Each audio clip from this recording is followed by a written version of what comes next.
MP local news में अगली खबर बजट 2025 को लेकर। केंद्रीय बजट 2025 तिथि, समय और संभावित घोषणाएं। 1 फरवरी 2025 को केंद्रीय वित्त मंत्री निर्मला सीतारमण संसद में केंद्रीय बजट 2025 पेश करेगी। ये बजट सुबह 11 बजे प्रस्तुत किया जाएगा। वित्त मंत्री के रूप में यह उनका 8वां बजट होगा। इससे पहले उन्होंने 6 वार्षिक और 2 अंतरिम बजट पेश किए थे। इस बजट की खास बात यह है कि ये 2024 में बनी नरेंद्र मोदी के नेतृत्व वाली एनडीए सरकार का दूसरा पूर्ण बजट होगा।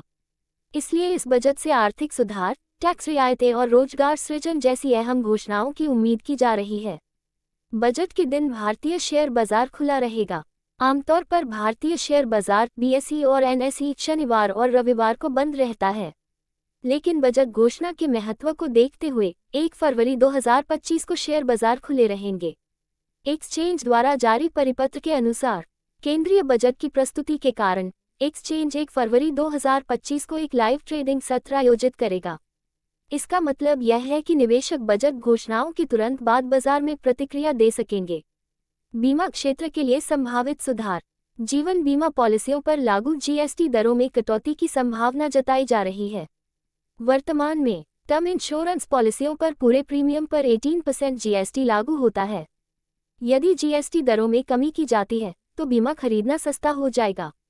इससे कम सेवा वाले क्षेत्रों में बीमा की पहुंच बढ़ेगी और अधिक लोग बीमा योजनाओं का लाभ उठा सकेंगे।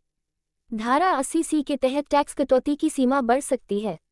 वर्तमान में धारा 80C के तहत कर छूट की सीमा 1.5 लाख रुपए है। बजट 2025 में इस सीमा को बढ़ाने का प्रस्ताव आ सकता है। इससे लोगों को दीर्घकालिक बचत करने का प्रोत्साहन मिलेगा। इससे बीमा कंपनियों को भी फायदा होगा, क्योंकि अधिक लोग बीमा लेने के लिए प्रेरित होंगे। अन्य देशों का उदाहरण, सिंगापुर में कर प्रोत्साहनों के कारण जीवन बीमा क्षेत्र में काफी वृद्धि देखी गई है। भारत भी इसी तरह के मॉडल को अपनाकर बीमा क्षेत्र को मजबूत कर सकता है। योजक चिन्ह योजक चिन्ह योजक चिन्ह 2047 तक सभी के लिए बीमा का लक्ष्य। सरकार बजट 2025 में बीमा क्षेत्र को बढ़ावा देने के लिए कई बड़े फैसले ले सकती है।